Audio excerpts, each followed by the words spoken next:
Hey, if you stumbled across this video, I'm pretty sure you know what this is about, so I'm not gonna waste any time explaining that. There's just a few points that I wanted to touch on about this new album that just came out from Soundgarden. And unlike what I said recently about my video on Billy Joe Armstrong or like some other music video I made in the past, this time my point of view is the point of view of a fan. So yes, I do have a lot of respect for Soundgarden as musicians, and on top of that, I am a fan of their music. I have all of their albums and love a lot of their songs. That being said, the first thing I thought when Soundgarden, reunited, I think it was last year, like maybe like 1.5 years ago, something like that. I immediately thought of this interview Chris Cornell gave when this was probably even 3 years ago now, when he came out with his album Scream. You probably some of you already forgot about that. And it was indeed a quite forgettable effort, that one. But I remember that talking about his album, he said, "Some people called me a sellout." And I'm like, and Chris is like, what does that even mean? I mean, I made something different, right? You can like it or not like it, but it's completely different from anything I made in the past. So why call me a sellout,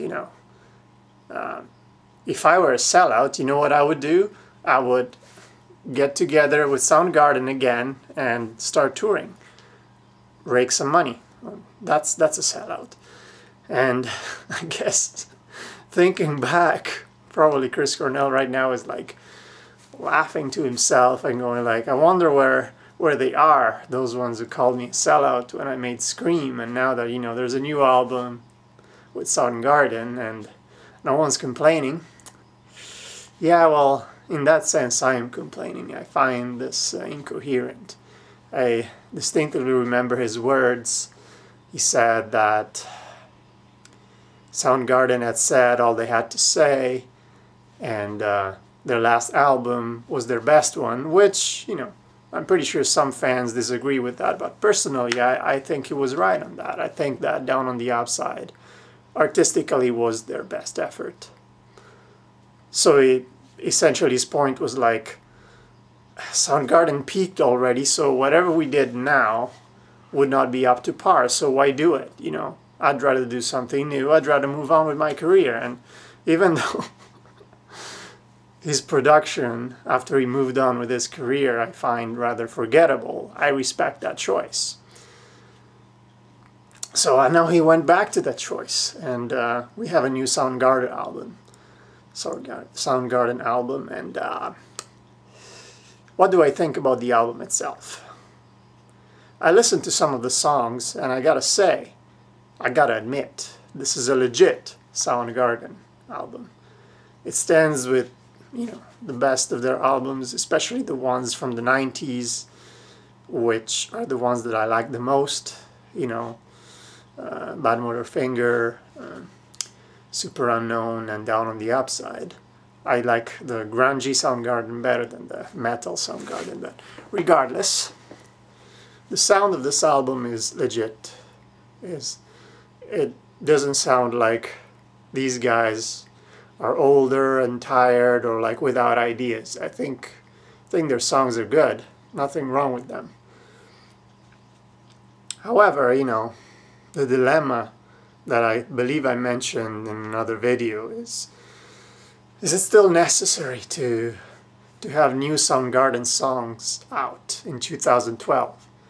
Mind you, Soundgarden started in 1984, and these guys, I guess, are close to their 50s, if not in their 50s. So, provided that it's their right, to make more music and whatever music they like, if they want to keep on doing Soundgarden music, they're obviously free to do it.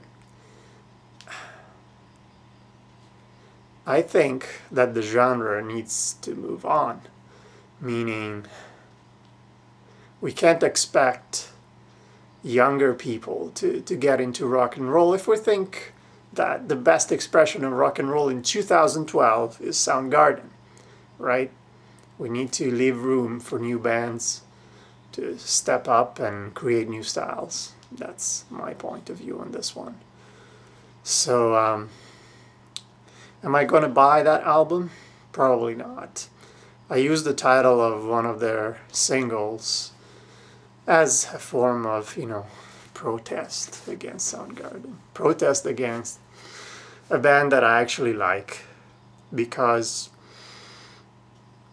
yeah, despite respecting the fact that they made a legit album, I don't think I'm gonna buy it, and I don't think I'm gonna go to their concert when they come here to Vancouver, which I'm pretty sure they will.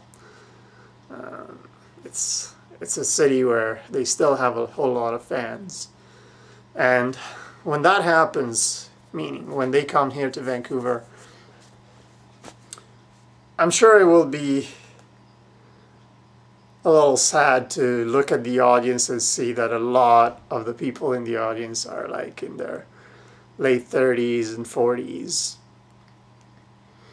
But, if their music was just for those people, for people from that generation, I'm one of them too, I'm not late 30s, I'm like early 30s, but I'm still one of those. It's fine. Unfortunately, the media coverage that these events get are way out of proportion, in my opinion, compared to the coverage that newer bands get. So, does that mean that newer bands are not up to par with Soundgarden? I don't think so.